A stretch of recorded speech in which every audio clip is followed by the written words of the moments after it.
What is up, guys? Welcome back to another Overwatch video, and today I'm bringing you the top 5 hardest heroes to learn in Overwatch. I know, sellout, right? And needless to say, I've been having a lot of fun with Overwatch lately, and I've been playing a lot of it, and I've been trying to just get good with all the different characters in it, and let me just tell you, some of them are harder to learn than the others, so if you guys do enjoy this video, make sure to like, subscribe, let's get right into it.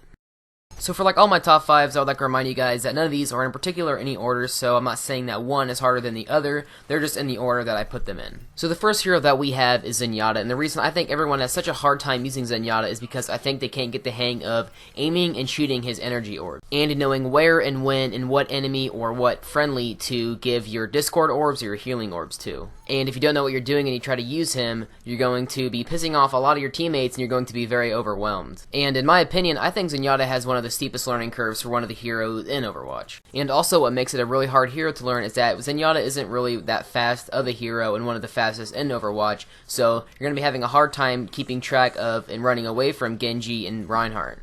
Not to mention, Zenyatta can only heal one friendly at a time, so when a lot of friendlies get hit by splash damage weapons, you're going to have a really hard time keeping track of everyone, healing everyone before they die. But what does make him or she, I'm not even really sure, but what makes him or her a very, very effective hero is its very powerful shooting of the energy orbs whenever you are actually experienced with it and you can actually aim and shoot them effectively. And when you combine that with his special ability, you can do some pretty amazing things such as this clutch right here.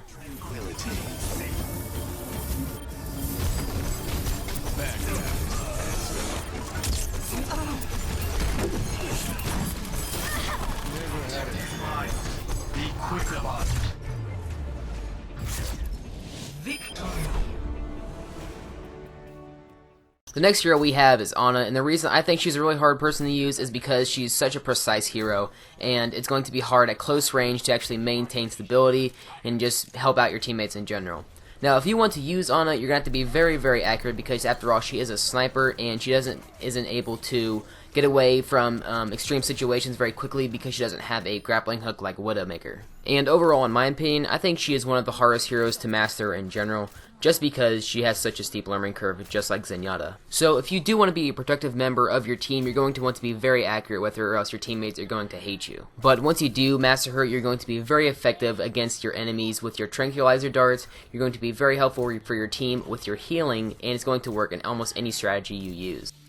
The next hero we have is Symetra, and this isn't only just a really good support, it's also good of just taking out enemies outside of just supporting your teammate. When you're on the offensive side and you are really good at Symetra, you can go into a room, just hold that place off forever, and you will never be able to be stopped. But if you don't know how to use it, you're going to have a hard time. Symetra is a very, very viable hero to have on offensive or defensive. That is, if you do know how to use her, after all. If you are good with Symetra, however, you can just hold a path down with all your turrets and your special ability, and people have a hard time getting past you. Or if you're playing on offensive side, you can use your special ability to place down a teleporter to keep map pressure on the enemy. But on the downside, Symetra is one of those heroes that can't really defend herself from behind, so you're not really going to be doing too much rushing around because you just want to hold a place down so people have the less chance of taking you out. And I think the steepest learning curve for this person is just learning to keep your turrets down before the enemy can take them out. So just keep them coming at them so they have no chance to actually take them all out. And I think that is probably the number one thing that pisses Symetra users off, is just people taking them out faster than they can actually place them down.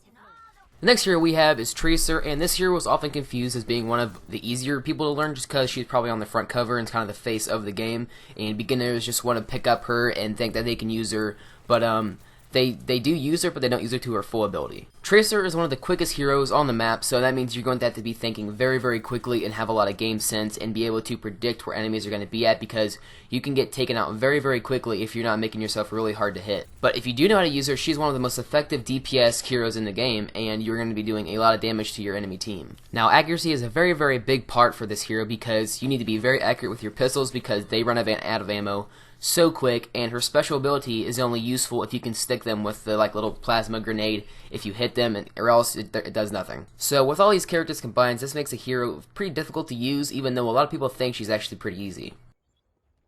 So our final hero we have is Genji, and I think Genji gets the most playtime out of all the heroes just because everyone wants to be able to use him, because he actually is a really, really cool hero. And People just don't really know how to use him though to his full ability, just like Tracer, and it takes a lot of skill to be not completely useless in between your special abilities, because most people just get a Q kills when they're using their special ability and then are useless for the remainder of that time until they get it again. Kinda like me, I kinda suck with them. But a skilled Genji player can use all of its abilities to the fullest potential when he uses his sword to ricochet bullets back at Bastion, or rather it's anyone, or using its like little push thing where he knifes them, and it's pretty cool how much people can get done when they're actually really good at him, and it can make people think that Genji's actually overpowered when in fact he's probably not. So that's pretty much all I have for you today, guys. If you did enjoy this video, tell me if you want more Overwatch videos. I'm kind of enjoying them and you guys seem to want them, so if you guys did enjoy this video, make sure to like, subscribe, and I will see you in the next one. Bye.